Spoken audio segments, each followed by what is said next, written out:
Good morning, everybody. This is Stephen Pugh of the Home Bible College. I want to give an introduction for the third year students of the Home Bible College. We're going to be looking this month at three subjects again. The first subject is going to be an Old Testament character. It's the character of Elijah. So for about 10 days or so, we're going to be looking very closely at the life of this great man of God, the first of the great prophets of the Lord. What we're going to be discovering is that although he was a man of mighty power, he was also nevertheless a man that was very sensitive, a man that could allow the circumstances of the life to get him down.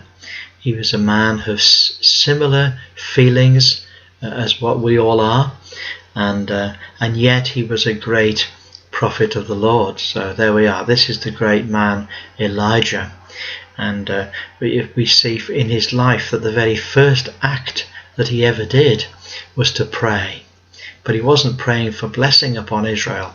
He prayed that Israel might come into famine, that it might not rain, that there might be a dearth in the land, that the crops might fail, and through these means Israel would be brought to their knees. Now this was one man against a nation.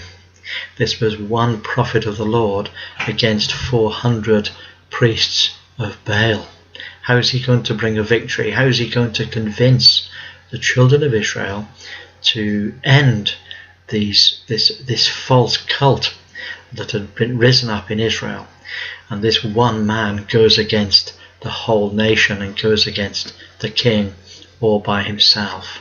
Absolutely amazing story. The result is he does have a final conflict, and the priesthood of Baal is pretty well destroyed in Israel. So he leads this great revival amongst the people of God.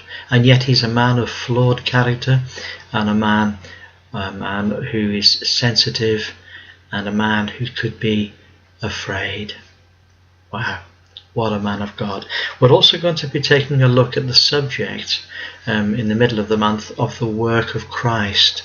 I'm going to unpick that, and we're going to try to ascertain what is it that Christ has done. What has he done in the past?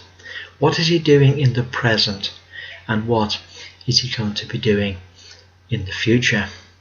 So that's the work of Christ. And then lastly, we're going to be looking at the life of a famous Christian. And the Christian we're looking at this month will be a man called Harold St. John.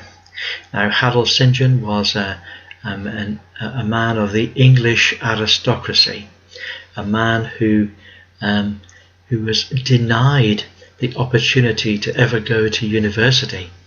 But he nevertheless took what opportunities God gave him, and he went to the public libraries, and he became one of the most well-read and one of the most godly men of God in his generation.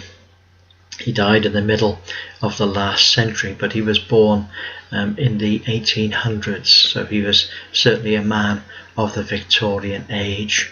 He was an evangelist. In the 1904 revival, he saw hundreds of people coming to know Christ in just a fortnight's preaching.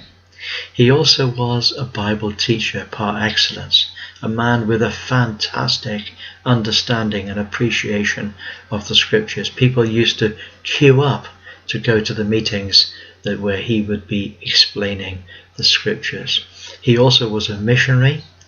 He also was a man who travelled the high and the low pathways in a foreign country to preach the gospel to distant people in little villages in the jungle.